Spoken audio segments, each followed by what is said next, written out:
Jared Polin, FroKnowsPhoto.com, and this is your Photo News Fix.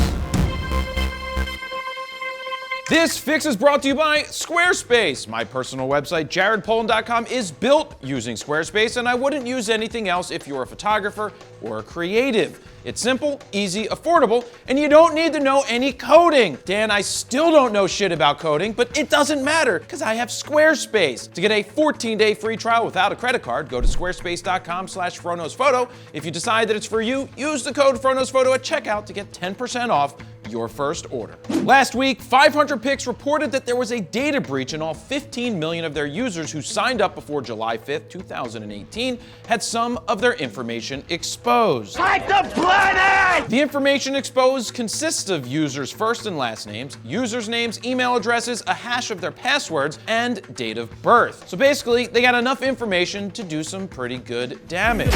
The story has been updated this week to say that 16 different websites, not all photo-related, had more than 617 million accounts stolen and offered for sale on the dark web. Hey Dan, can you go on the dark web and order me up a cheesesteak? Hold the cheese, please. Other websites affected by this breach were Animato with 25 million users, IAM with 22 million, and Photolog with 16 million users. What's honestly more surprising to me is that I haven't heard of most of those and that they have a hell of a lot more users than my Gear Vault. Oh yeah, there's one more site that was compromised, Coffee Meets Bagel. I so happen to be one of those users, but maybe someone will come across my data and want to date me. I got the biggest lenses you shoot with N-I-K-O-N. The moral of the story? I don't really think there's a moral because this is out of your control. Bokeh? Bouquet? Bouquet? The debate has raged on for years as to how to pronounce the term for that out-of-focus area in the background of your photos. I don't get it. I've personally always called it bokeh, but I could see how some people would call it bouquet. Well, the debate is officially over as Apple has planted a flag squarely on the side of bokeh? Yep, you heard that right. Apple has turned bokeh into a verb. Did you bokeh my child? For those of you who were terrible in English class like I was when growing up and never knew what a verb was, well, it's an action word. At least that's what Dan tells me because I thought it was a describing word. But I never knew shit about English in English class. I was the kid sitting there going, I'll get it. What is a past participle? Remember that there were 7 families fighting for control. I don't know what a past participle is, and I don't care. Now back to your photo news. Now that Apple has officially backed Team Bokeh, we can officially put an end to the debate, right? What kind of person bokeh's a child? Are you Team Bokeh or are you Team Bouquet? I think whoever came up with that commercial idea deserves no raise because they did their job. You don't get a raise for simply doing your job you're supposed to be doing. Why do you hate Jacob? You hear that, millennials and some baby boomers and Generation Xers and anybody else, so I don't offend anybody? I still don't get it. Now let's hope they don't decide to make a commercial where they say, ISO.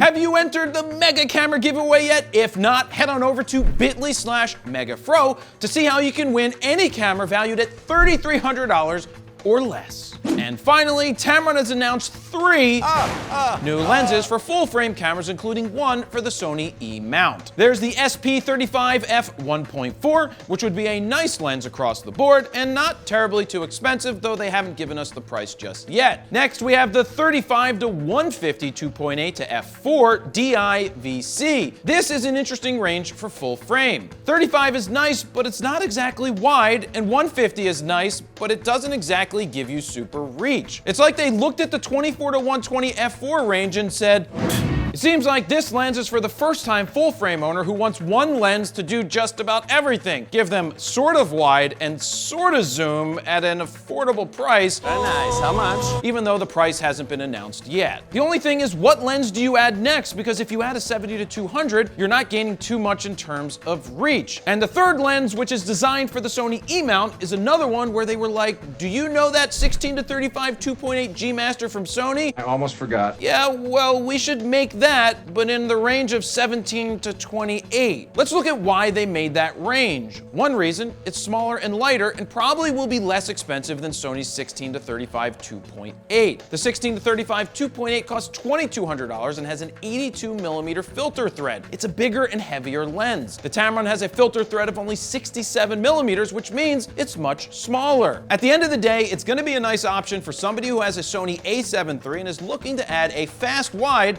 but doesn't want to drop over $2,000. Which one of these lenses would you get and why? There you have it. That's your photo news fix this time around. To check out the last fix, go ahead and click on the screen right here. Don't forget to like, share, comment, subscribe, and get entered to win that camera. And there you have it, Jared Polin, FroKnowsPhoto.com. See ya.